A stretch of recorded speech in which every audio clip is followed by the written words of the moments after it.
సంచారాన్ని ఇచ్చినందుకు వందనాలు. మమ్మల్ని దర్శిస్తున్న విధానాన్ని బట్టి వందనాలు. నీ కార్యములు జరిగిస్తున్న రీతిని బట్టి వందనాలు. నీ శక్తిని కనబరుస్తున్న విధానాన్ని బట్టి వందనాలు. నువ్వు దర్శిస్తున్నావయ్యా, నువ్వు ముడుతున్నావయ్యా, నువ్వు విడిపిస్తున్నావయ్యా, నువ్వు బలపరుస్తున్నావయ్యా, నువ్వు కార్యము జరిగిస్తున్నావయ్యా, వందనాలయ్యా. ఎలాంటి మనస్తత్వంతో వచ్చున్నారో నువ్వు ఎరుగున్న దేవుడివి, ఎటువంటి భారములతో వచ్చున్నారో నువ్వు ఎరుగున్న దేవుడివి, ఎటువంటి చేతకాని పరిస్థితులు వచ్చున్నారో నువ్వు ఎరుగున్న దేవుడివి. ఆదరించేవాడువు నీవే, బలపరచువాడువు నీవే, సమాధానాన్ని ఇచ్చే దేవుడు నీవే, శక్తిని ధైర్యాన్ని ఇచ్చే దేవుడు నీవే, నెమ్మదిని తోడునిచ్చే దేవుడు నీవే.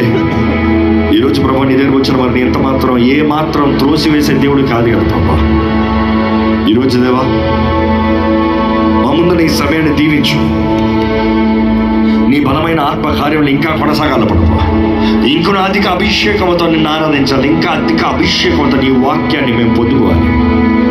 సిద్ధపరచు, మా హృదయాన్ని సిద్ధపరచు, మా మనసుల్ని సిద్ధపరచు, మా జీవితాన్ని సిద్ధపరచు ప్రభా. ఎవరన్నా సిద్ధపరచు ప్రభా. ఇంకొన నీ అగ్నితో కాల్చు ప్రభా. ప్రతి ఒక్కరిని ఆధీనంలో తీసుకుని నీవే నడిపించమని ప్రభు యేసు నామములో విడిచినాం తండ్రి.